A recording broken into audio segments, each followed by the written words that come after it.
Bonsoir mesdames, messieurs, chers amis, c'est un grand bonheur de vous voir si nombreux comme mercredi dernier pour ce second concert qui commémore les 70 ans de la création de la Biblioteca Bodmeriana le 6 octobre 1951. En tant que président des Amis de la Fondation Martin Bodmer, on est heureux de pouvoir partager avec vous un moment absolument exceptionnel. Vous avez ici un livre qui s'appelle « Des livres et des notes ». Et vous allez penser, un livre de plus, c'est vrai que la Fondation publie beaucoup, mais ce livre, c'est quelqu'un, et c'est Muriel Brand. Muriel Brand est musicienne, elle a fait des études de lettres, elle est stagiaire actuellement à la Fondation Martin Bodmer, et avec le sens de l'observation qui la caractérise, elle a au fond exhumé dans la Fondation des œuvres exceptionnelles qui avaient été collectionnées par Martin Bodmer. Pour ceux qui étaient hier à l'université pour entendre Jacques Berthold nous parler de Martin Bodmer, on a compris des choses, pourtant je connais bien Jacques, je connais bien la Fondation, mais j'ai encore appris des choses tout à fait différentes et inconnues. Et c'est vrai qu'on est ici, non pas dans un musée qui s'est construit comme ça uniquement parce qu'il y avait quelqu'un qui pouvait collectionner cela, mais parce que dans le tréfonds de son âme, Martin Bodmer réfléchissait aux choses. Rien n'a été systématique, rien n'a été gratuit dans ce qu'il faisait. Et cela part quand il a l'âge de 16 ans avec l'acquisition d'un livre, c'est La Tempête de Shakespeare, illustré par Dulac, et ça va continuer. Alors au début, c'est plutôt comme dans l'Arche de Noé, protéger, construire une bibliothèque dans l'esprit Weltliteratur que Goethe avait déjà imaginé et que Martin Bodmer reprend à son compte. Et ensuite, on arrive en 1951, où Martin Bodmer, nommé à la Croix-Rouge, va déménager à Genève toute sa collection. Et à ce moment-là, c'est la construction des deux bâtiments, c'est la construction d'un premier musée, et c'est une première idée de partage.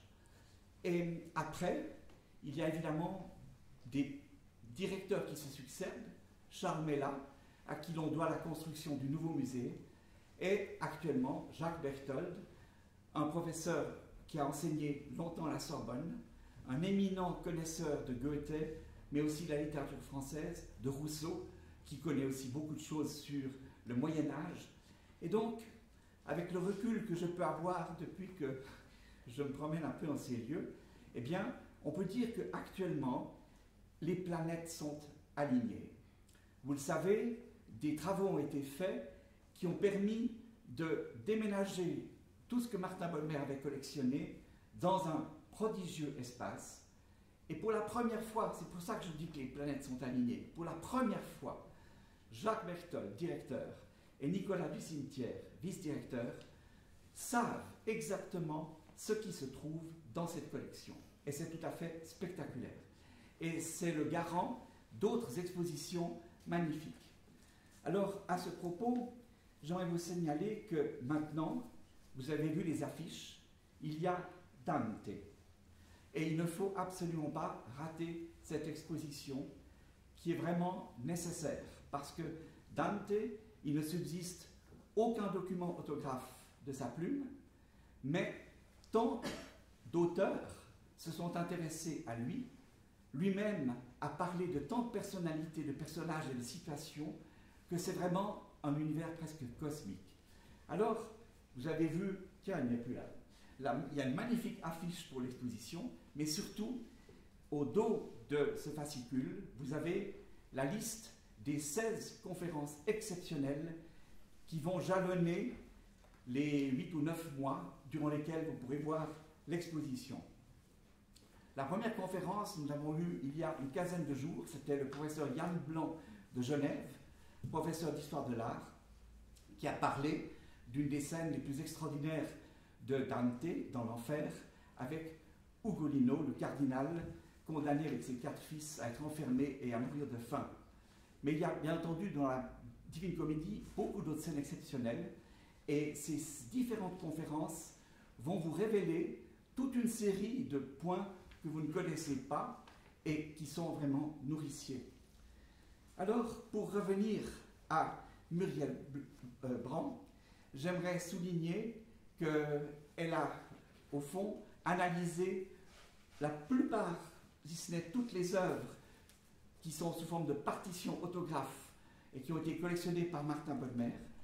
Un premier concert a eu lieu mercredi dernier et on a pu entendre de magnifiques mélodies de Handel, de Rousseau et surtout un quintet de Mozart tout à fait étonnant, puisque le manuscrit qui est conservé ici est le seul au monde qui atteste de ce que Mozart avait exactement écrit.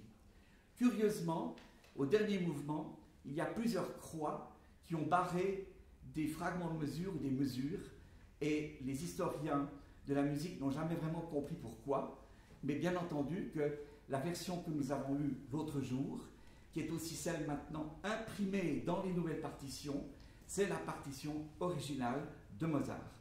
Et comme mercredi, ce soir, en entendant la musique, vous allez voir aussi les fragments de partition devant vos yeux. Et cette alchimie entre le moment où le compositeur compose, où les interprètes mais recréent quelque part ici, et où vous, avec votre sensibilité, vous écoutez une œuvre, c'est quelque chose de tout à fait incroyable. Alors, j'aimerais conclure en disant qu'il y a à Genève, en ce moment, vous le savez, mais je ne dirai pas où, beaucoup de problèmes avec la culture. Mais à la Fondation Bodmer, à la Fondation, au musée Barbie Müller, aux collections Bord, au Centre d'art contemporain, à l'Ariana, pour ne citer que ceux-là, vous avez vraiment une culture qui est vivifiée au sens le plus profond du terme. Et s'agissant de la Fondation Martin Bodmer, je me permets de vous rappeler qu'une association extrêmement vive et harmonieuse se réunit régulièrement. Il y a 10 jours, je présidais les Amis pour l'Assemblée Générale, et dans mon rapport, il n'y avait pas moins que 15 événements qui, malgré la pandémie, ont pu avoir lieu.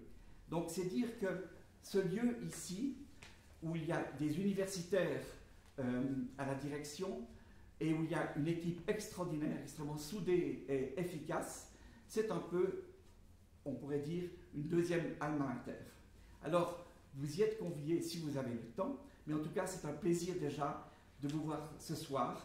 Et je passe la parole maintenant à Muriel Brand, qui va vous introduire les différentes œuvres dont la magie, sans doute, va aussi vous fasciner.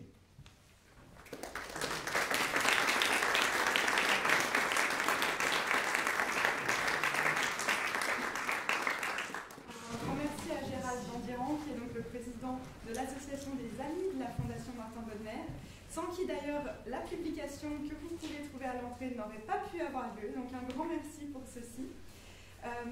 Dans cette publication, ça vous permettra d'avoir plus d'informations si vous le souhaitez, non seulement sur les pièces que vous entendrez ce soir, mais également sur les pièces qui ont été jouées au programme de mercredi soir et qui seront jouées au programme du concert de demain dimanche à 18h.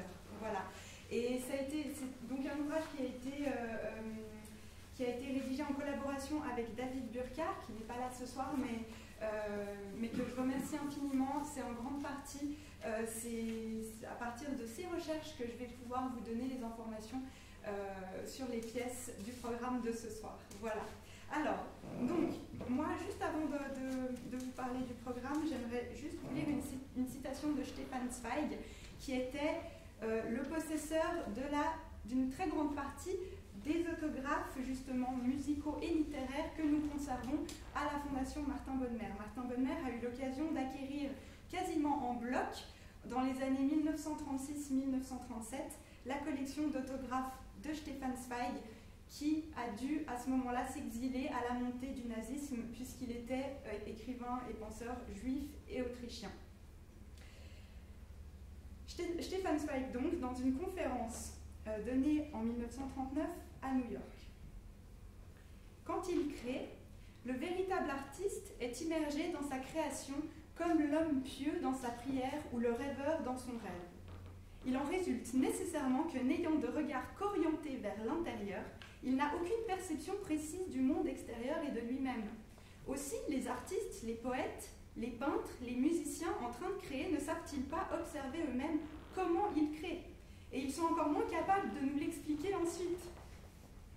L'acte laisse néanmoins des traces dans la matière. Je veux parler des travaux préparatoires, des études des musiciens, des ébauches des peintres, des versions successives des poètes, des manuscrits, tous les matériaux disponibles provenant de l'atelier. Et justement, parce que ces documents laissés derrière lui par l'artiste sont des témoins muets, ce sont les plus objectifs, les seuls sur lesquels nous puissions prendre appui. Et s'il nous arrive parfois de nous approcher du mystère de la création, c'est à ces traces et à elles seules que nous le devons. Cette citation rend très bien compte de l'importance qu'ont ces documents, par ailleurs qui sont pour beaucoup d'entre eux les uniques témoins des pièces qu'ils transmettent. Donc ce genre de documents forcément qui sont soumis aux aléas du temps peuvent être facilement détruits, et le fait que ceux-ci nous soient parvenus et que ce soit grâce à eux que nous avons connaissance de ces magnifiques pièces, c'est très touchant. C'est aussi, comme le dit Stefan Zweig, très touchant de pouvoir réellement partir à la découverte, telle une énigme, pour essayer de comprendre comment s'est passé cet instant de la création qui est différent pour chaque artiste. Il n'y en a pas deux qui créent de la même manière. Et ces documents autographes que vous allez découvrir nous permettent d'assister au moment même de la mise au monde de ces chefs-d'œuvre. Et j'espère que ça vous touchera également, comme ça m'a touché moi, de pouvoir les découvrir et de pouvoir participer activement à ces créations. Je vous remercie beaucoup. Et je vais encore vous dire 2 mots avant de laisser place à la musique sur la première pièce que nous allons entendre. Il s'agit d'un lied de Franz Schubert, An eine Quelle, c'est-à-dire vers une source. Un lied qui a été composé en 1817 sur un poème de Matthias Claudius, mais qui n'a été publié qu'en 1829, c'est-à-dire de manière posthume, quelques mois après la mort du compositeur, par Anton Diabelli, qui était non seulement un compositeur connu, mais également un grand éditeur. Et vous pourrez en voir directement la trace, puisque, comme vous allez l'entendre, la pianiste va entamer 4 mesures de prélude qui ne figurent pas au début du manuscrit, mais que vous pourrez voir à la fin. Et ces 4 mesures, en l'occurrence, elles ne sont pas de Schubert, elles sont de Diabelli. Nous avons choisi de les jouer justement pour montrer ce cas, qui est un cas très intéressant, où la personne qui édite décide de créer un prélude en ce qui s'inspire des dernières mesures de la pièce. Ce manuscrit précisément a servi donc à Anton Diabelli pour l'édition. Il a également servi à la première édition parisienne qui a été réalisée en 1838 par Maurice Schlesinger, et c'est ce qui explique, comme vous le voyez, en fait vous voyez 2 lignes de texte. Donc vous avez d'abord le texte en allemand, puis une traduction française anonyme dessous qui date justement de cette première édition française. Voilà, très bonne écoute.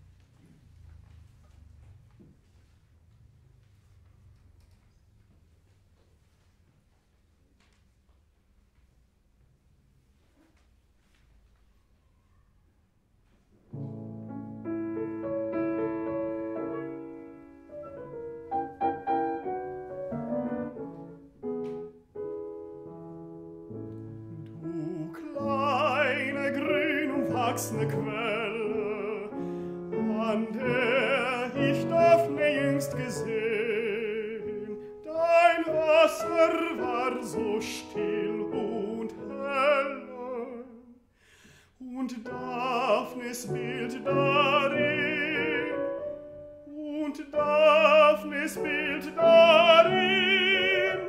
so schön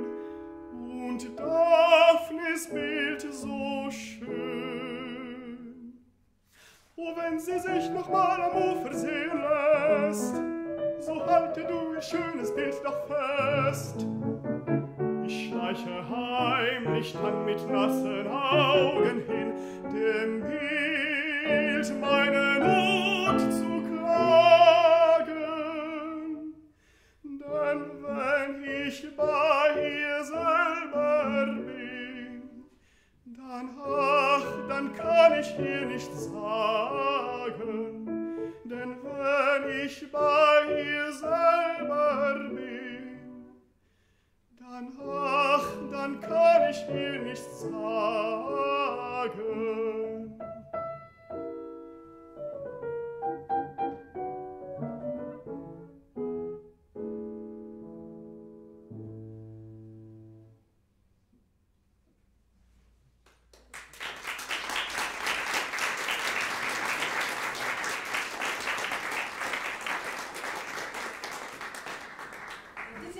De ce concert, à nouveau un lied de Schubert, dit Erwartung, c'est-à-dire l'attente, et en l'occurrence l'attente de l'être aimé. Un lied, cette fois de grande envergure, plus de 10 minutes de musique, que Schubert a composé sur un poème de Friedrich von Schiller, et une composition qui est datée de mai 1816, mais qui à nouveau n'a pas été publiée avant l'année 1829. Ce qui est intéressant, c'est que la première édition publié en 1829, donc posthume, diffère beaucoup du manuscrit que vous avez sous les yeux. En fait, Schubert, à la fin de sa vie, a préparé l'édition, a retravaillé en fait son livre pour en préparer une nouvelle version à éditer. Et le manuscrit que vous avez sous les yeux, c'est vraiment la première version, donc qui est un peu différente, et c'est la première version qu'il a composée en fait en 1816. Et c'est aussi le seul manuscrit que nous avons, puisque le manuscrit qui a servi à l'édition légèrement modifiée, malheureusement, nous est perdu. Voilà, donc vous avez cette fois-ci la première version.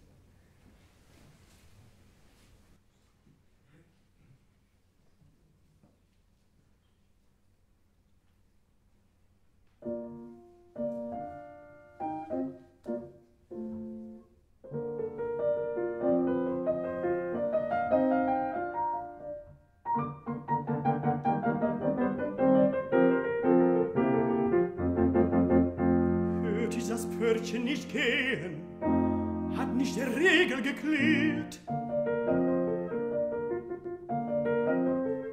Nein, es war des Windes Wehen, der durch diese Pappeln schwirrt. O schmücke dich, du grün belaubtes Dach, du sollst die Anmut strahlende empfangen. Ihr Zweige baut ein schattendes Gemach, mit holder Nacht sie heimlich zu umfangen. Und all ihr Schmeichelüfte werdet wach und scherzt und spielt ihre Rosenwange, wenn seine schöne Bühne leicht bewegt, der zarte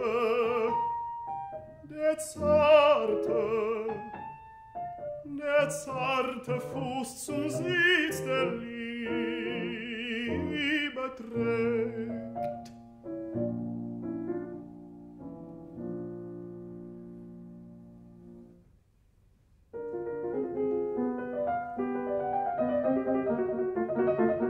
Stille, was schlüpft durch die Hecken rascheln mit heilendem Lauf? Nein, es scheuchte nur den Schrecken aus dem Busch den Vogel auf.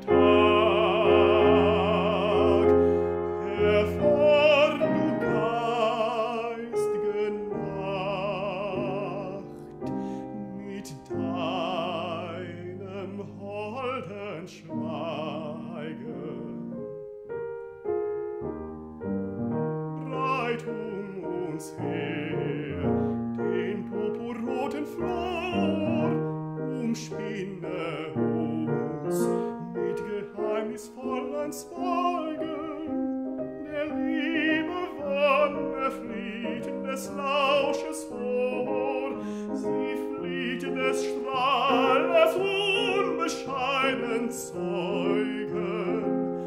Nur Hesper, der Verschwiegene allein, darf still erblickend ihr Vertrauter sein.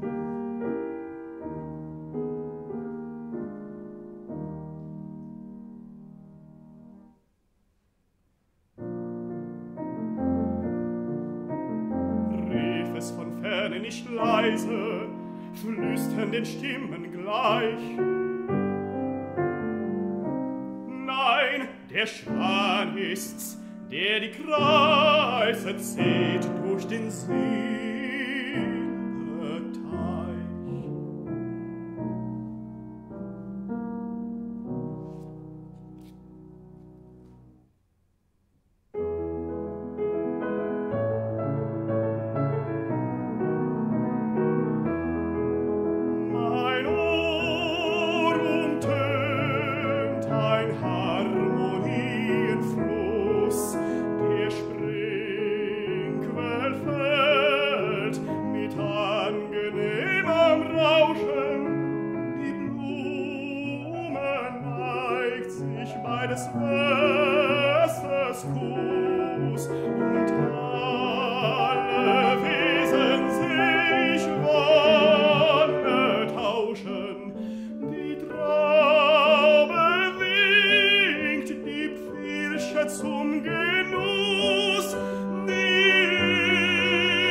Nicht Tritte schallen, rauscht nicht den Hauptgang daher.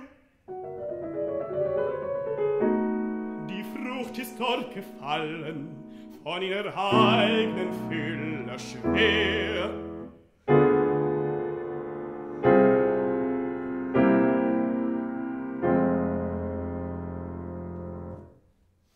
Des Tages Flammenauge selber bricht in süßem Tod, und seine Farben blassen. Kühn öffnen sich im holden Dämmerlicht die Kelche schon, die seine Gluten hassen.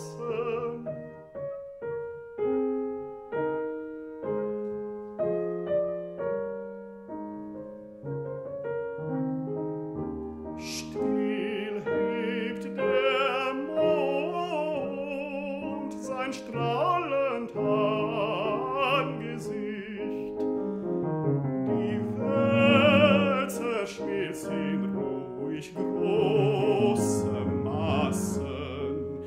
Der Gürtel ist von jedem Reiz gelöst, und alles Schöne zeigt sich mir entblößt.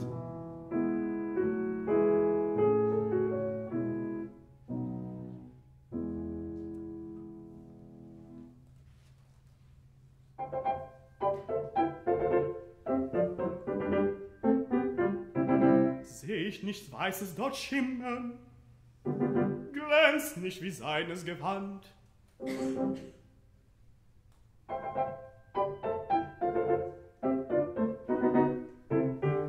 Nein, es ist der Säule Flimmern an der dunkeln Taxuswand.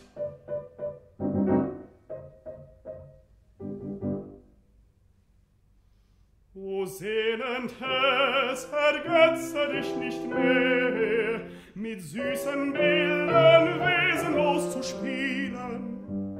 Der Arm, der sie umfassen will, ist leer, kein Schattenblick kann diesen Busen kühlen.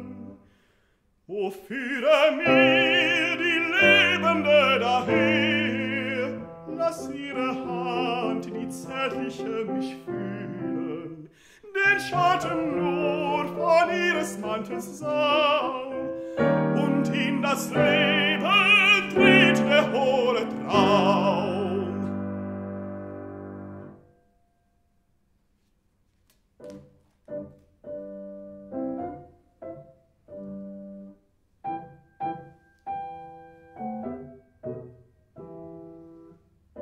Und leis wie aus himmlischen Höhen die Stunde des Glückes erscheint, so war sie genaht, ungesehen,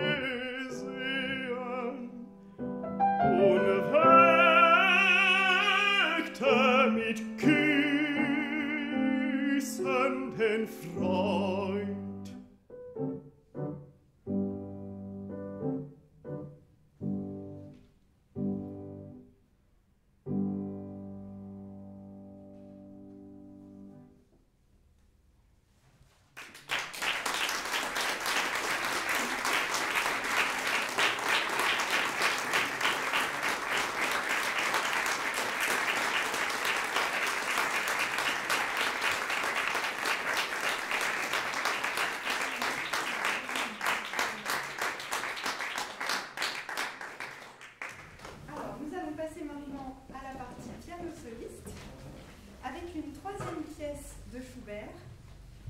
La mélodie hongroise.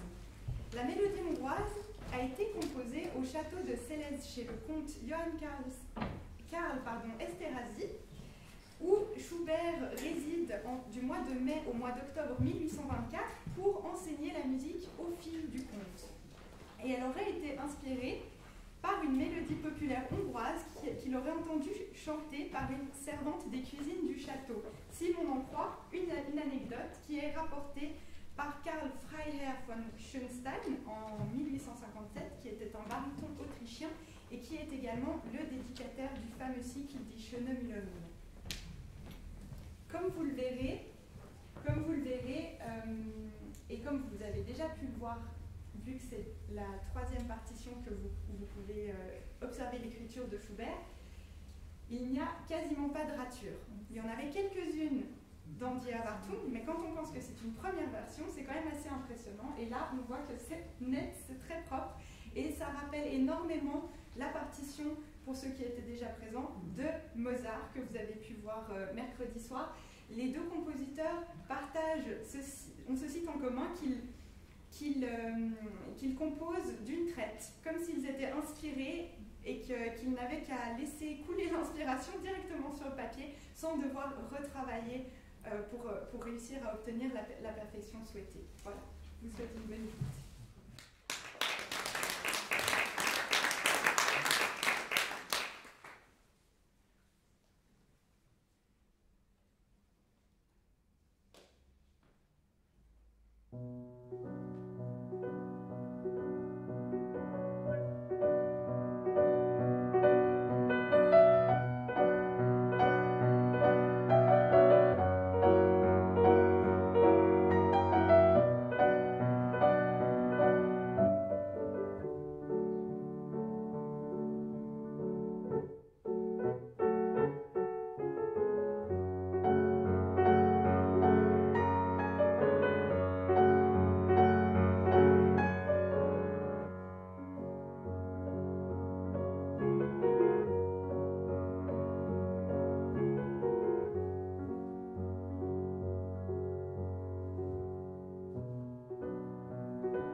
avec une pièce pour piano qui est une adaptation d'une musique de Charles Gounod qui provient de son opéra Faust.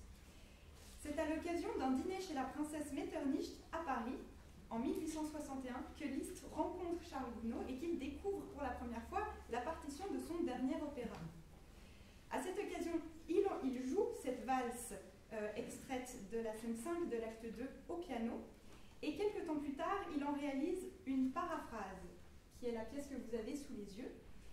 Et Liszt a son habitude, quand il réécrit une pièce, quand il fait un arrangement d'une partition d'orchestre pour le piano, s'en tient rarement au texte de manière littérale, mais il se permet d'ajouter des transitions, de changer l'harmonie, de créer de nouveaux motifs et de faire une...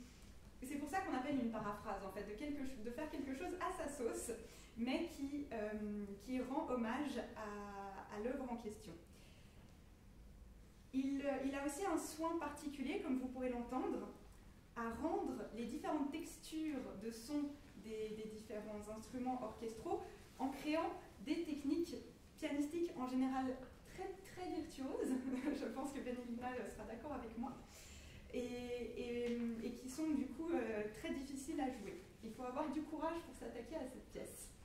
Vous verrez que, donc, au fil des slides, vous verrez qu'il y a plusieurs écritures différentes, plusieurs niveaux. D'abord l'encre, qui est sa première écriture, puis il revient, il annote, il corrige avec 2 crayons de couleur.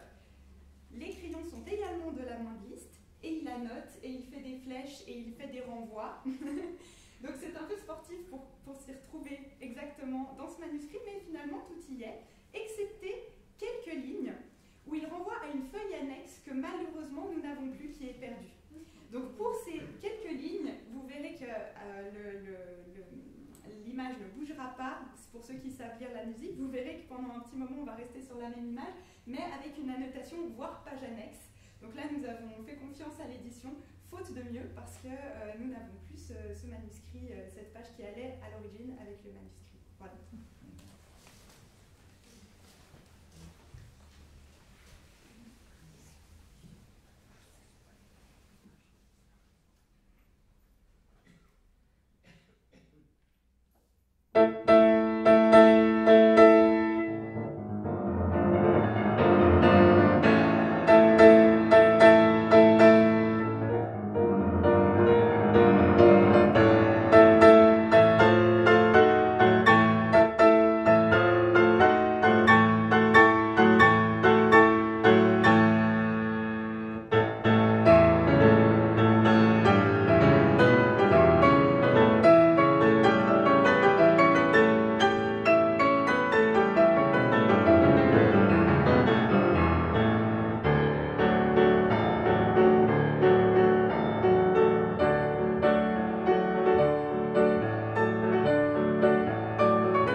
parler de Liszt et tout d'abord relever que Wendelina Neukelmann a admirablement joué, hors de cette hyper-virtuosité qu'on entend beaucoup trop souvent chez les hommes d'artistes. Alors il y a une chose qui est très très belle chez Liszt et qui ne ressort pas forcément des œuvres qu'on entend. Souvent, on pourrait les imaginer un peu superficielles, mais je vous rappelle que Liszt est celui qui a inventé le piano symphonique. Il est clair qu'il était un peu propulsé par Chopin, mais il a aussi inventé le piano littéraire et le piano impressionniste. Il est clair qu'il a influencé quelqu'un comme Debussy aussi, tout comme Wagner avait d'ailleurs influencé Debussy. Mais ce qui est intéressant dans Liszt, c'est qu'il y a dans sa musique la passion de la vie. Et je ne vais pas reprendre toute la vie de Liszt, bien entendu. Mais vous savez qu'à un moment donné, sa troisième et importante relation a été une comtesse russe. Et au bout d'un certain temps d'amour, il n'arrivait pas à avoir d'enfant. Et ils sont arrivés à la conclusion que c'était peut-être une fatalité, éventuellement quelque chose en rapport avec la religion. Ils se sont séparés et Liszt part à Rome où il va devenir prêtre. Et il peut donner la messe dans les 4 degrés, c'est-à-dire la messe, les obsèques, même faire de l'exorcisme. Et depuis ce moment-là, la vie de Liszt prend une tournure tout à fait, mais vraiment extraordinaire. Premièrement, il n'a plus jamais redemandé un kopek à ses élèves. Et parmi eux, vous savez qu'il y a eu Anton Rubinstein, Silotti, des gens exceptionnels. Liszt avait une aura d'élèves qui, lorsqu'il est arrivé en 1876 à Bayreuth pour entendre Parsifal, sachant qu'il était si malade, et il est mort d'ailleurs là-bas, est arrivé à Bayreuth et a envahi toutes les auberges, les hôtels, etc. La mort de Liszt a imprégné toute l'Europe parce qu'on a vraiment senti que c'était, tout comme Wagner, un génie du 19e siècle. Et alors, là où je voulais en venir, c'est qu'en dehors de ces pièces très brillantes, allez sur Internet et regardez, vous pouvez écouter une pièce qui s'appelle Unstern, non étoile, ou si vous voulez, trou noir. Cette pièce est une porte ouverte sur la musique contemporaine. Quand vous l'écoutez, vous ne savez plus du tout dans quelle tonalité vous êtes. Et cette pièce s'inscrit aussi dans les 2 versions qu'il a faites de la fameuse gondole lugubre, qui existe pour piano, mais aussi pour piano et pour violoncelle. Écoutez ces accords. Et quand vous entendez cela, vous comprenez à quel point le piano, c'était l'univers de Liszt, comme aussi peut-être les femmes à une certaine période, mais aussi comme l'univers de Dieu, la spiritualité. C'était quelque chose d'immense. Et il était dedans de toute son âme, de toute sa force, de tout son cœur.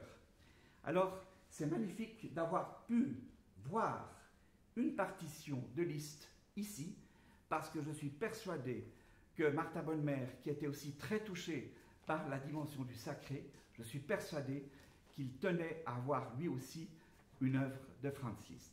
Merci. Je repasse la parole à Muriel. Merci beaucoup.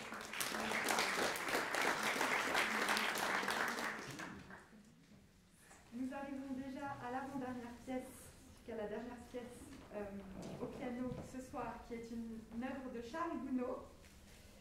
Cette fois-ci, il s'agit d'une musique de scène. Je vais enlever le masque parce que sinon ça va être compliqué.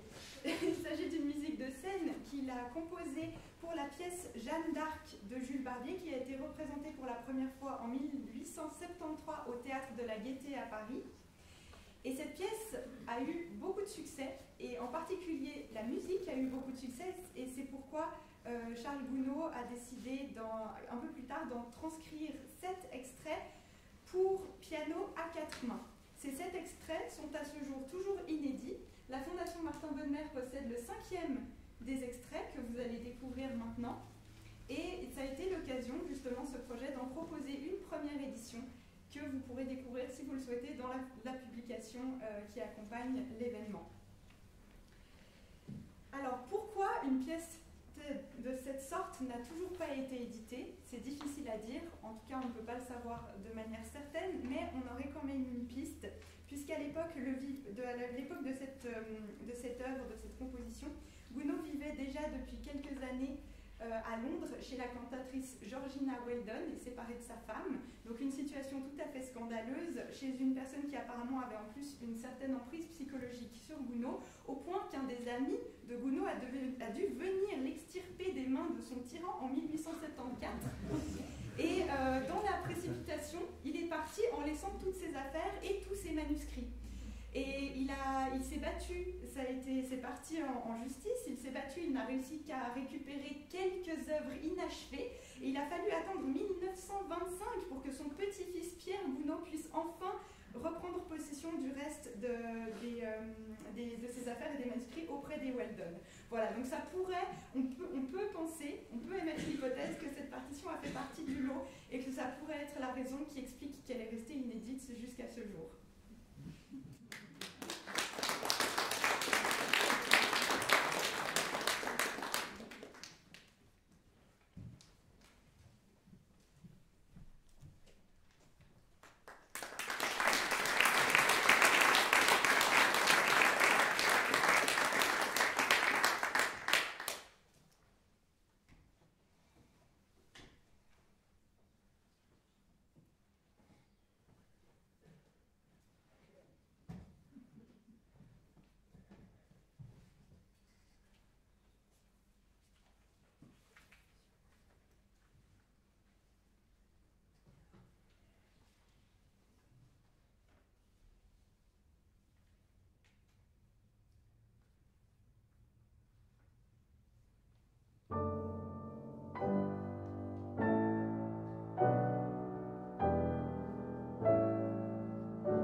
invite à découvrir la dernière œuvre qui est un peu à part.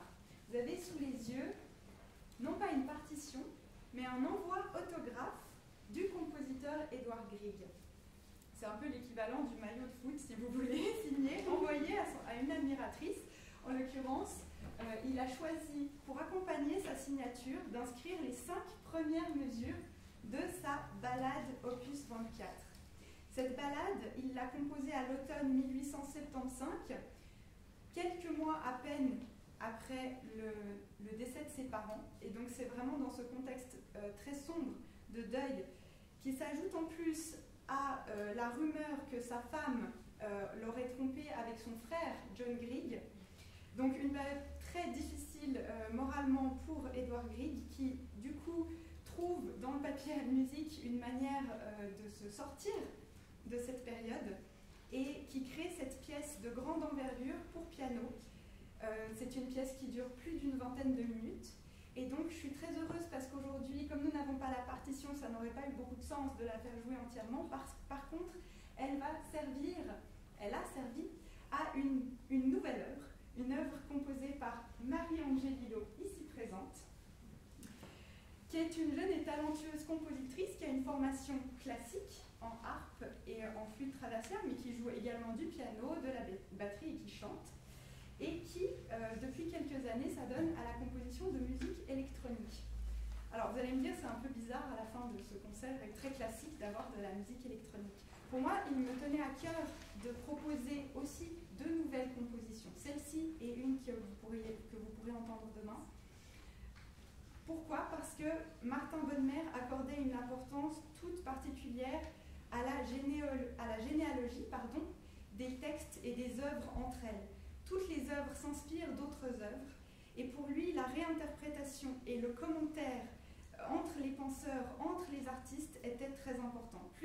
Davantage même que de belles et rares éditions, il adorait pouvoir acquérir des œuvres de certains auteurs annotés par d'autres, et donc comme ça on a plusieurs couches et on voit comment différents esprits se rencontrent et collaborent en fait dans le temps. Et là, je suis très heureuse du coup de pouvoir vous présenter, après que Benelina vous joue, pour que vous l'ayez simplement dans l'oreille, ces 5 premières mesures. Vous allez pouvoir entendre la musique de Marie, qui donc est déjà préenregistrée et qui est accompagnée de la vidéo réalisée par Marine Ragouge, ici présent. Et je suis vraiment ravie de ce qu'ils ont fait, parce qu'ils ont réussi à tenir compte de ce contexte et de ces circonstances particulières psychologiquement pour Grieg au moment de la composition, pour en proposer leur propre interprétation. Voilà. Alors on va commencer par entendre les quelques mesures, et puis après vous pourrez profiter de la vidéo.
bien entendu remercier chaleureusement cette compositrice, mais avant de redonner la parole à Muriel Brand pour qu'elle remercie elle-même les artistes qu'elle a su prendre par la main, de même qu'elle a pris ces magnifiques œuvres conservées par Martha Volmer, j'aimerais moi, en votre nom à tous, remercier Muriel Brand.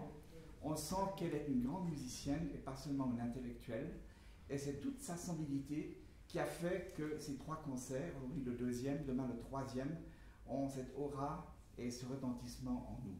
L'autre jour, Jacques Berthold était très impressionné aussi, moi aussi aujourd'hui, et vraiment, on vous remercie de tout cœur. Bravo.